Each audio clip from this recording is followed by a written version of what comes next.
Un deuxième mariage pour Louisa, son mariage avec la croix. Je poursuivrai en disant que Jésus me parlait souvent de sa passion. Il essayait de prédisposer mon âme à l'imitation de sa vie. Une fois, il me dit « Mon épouse, en plus du mariage déjà fait, un autre reste à faire, le mariage avec la croix. Sache que les vertus deviennent douces et aimables quand elles sont évaluées et fortifiées à l'ombre de la croix. Avant que je vienne sur la terre, la souffrance, la pauvreté, la maladie et tous les genres de croix étaient vus comme des infamies. Mais ayant été vécue par moi, la souffrance fut sanctifiée et divinisée. Son apparence changea, elle devint douce et gratifiante. Une âme qui reçoit cette bonne chose de moi est plus qu'honorée, parce qu'elle reçoit mon endossement et devient enfant de Dieu. Celui qui ne regarde la croix qu'en superficie expérimente l'opposé. Il trouve la croix amère et il commence à se plaindre vu qu'il l'aperçoit comme un mal. Mais quand il la reçoit comme un bien, elle crée en lui la joie. Et il ajouta « Mon épouse, je ne désire rien de plus que de te crucifier comme avant, en ton âme et en ton corps. » Après que Jésus m'eut dit cela, j'ai senti en moi une telle infusion du désir d'être crucifié avec lui que je lui ai dit « Mon Jésus, mon amour, vite, crucifie-moi avec toi. » Et je me suis dit « Quand il reviendra, la première chose que je lui demanderai, celle que je considère comme la plus importante, sera la souffrance pour mes péchés et la grâce d'être crucifié avec lui. Et il me semble que je serai satisfaite, car par la crucifixion, je pourrai tout obtenir. » Finalement, un matin, mon bien-aimé Jésus m'apparut sous la forme de Jésus crucifié. Il me dit que vraiment il me voulait crucifier avec lui, et pendant qu'il disait cela, j'ai vu des rayons de lumière émaner de ses plaies sacrées et des clous se diriger vers moi. À ce moment, mon désir d'être crucifié par Jésus fut si grand que je me sentis consumée par l'amour de la souffrance. Cependant, je fus subitement saisie d'une grande peur qui me fit trembler de la tête aux pieds. Je faisais l'expérience d'un grand anéantissement de moi-même, et je me suis sentie indigne de recevoir une grâce aussi rare que celle-là.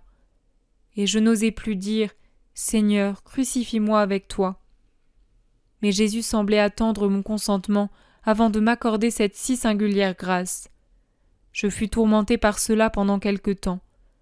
Mon âme ressentait un ardent désir de demander cette grâce, et en même temps un sentiment d'indignité m'habitait. Ma nature était secouée et tremblée. Effrayée, elle hésitait à demander à Jésus la crucifixion. Pendant que j'étais dans cet état, mon bien-aimé Jésus m'incitait mentalement à accepter cette grâce. Connaissant sa volonté, je repris courage et lui dis « Mon saint époux et mon amour crucifié, je te supplie de m'accorder la grâce d'être crucifié avec toi. Je te demande aussi qu'il n'y ait aucun signe visible sur moi de cette grâce. Oui, donne-moi rapidement chacune de tes souffrances, donne-moi tes plaies, mais ne dévoile pas tout ce qui m'arrive aux autres, que ce soit entre toi et moi seulement. » Cette grâce me fut accordée, et bientôt des rayons de lumière et des clous partirent de Jésus crucifié et vinrent me blesser, pénétrant mes mains et mes pieds. Et un autre rayon de lumière, plus resplendissant, accompagné d'une lance, vint transpercer mon cœur.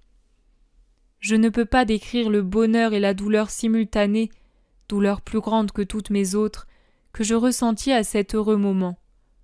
Aussi grand qu'étaient plutôt ma peur et mon tremblement, la paix et le contentement que j'expérimentais maintenant étaient encore plus grands.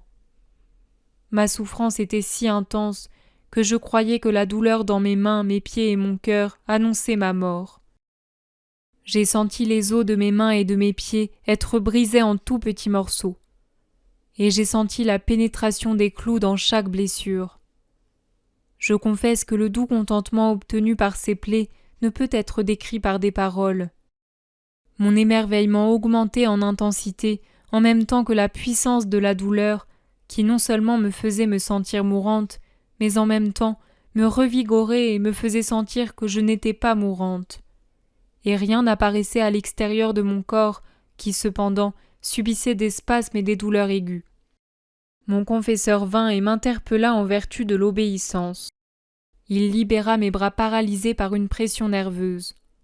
Mentalement, je ressentais des douleurs où les rayons et les clous avaient pénétré. Mon confesseur commanda en vertu de l'obéissance que tout cesse immédiatement. En vérité, la douleur intense qui m'avait rendue inconsciente cessa immédiatement. Oh, quel miracle la sainte obéissance entraîna pour moi! Combien de fois je me suis ainsi trouvé en collusion avec ma sœur la mort! Par l'obéissance, Jésus guérit tout l'espace mes douleurs de mort qui m'habitaient et rapidement restaura ma vie. J'admets honnêtement que si ces souffrances n'avaient pas été mitigées par mon confesseur, j'aurais eu de la difficulté à m'assujettir à elles. Puisse le Seigneur être toujours béni pour avoir accordé à ses ministres le pouvoir d'enlever à la mort ses proies. Et j'espère que tout cela a toujours été pour la plus grande gloire de Dieu et le salut des âmes. Je dois aussi signaler que pendant que je vivais ces souffrances mortelles, les choses mentionnées plus haut ne laissaient aucune trace sur mon corps. Quand je retombais dans ces souffrances, je voyais les plaies de Jésus clairement imprimées sur mon corps.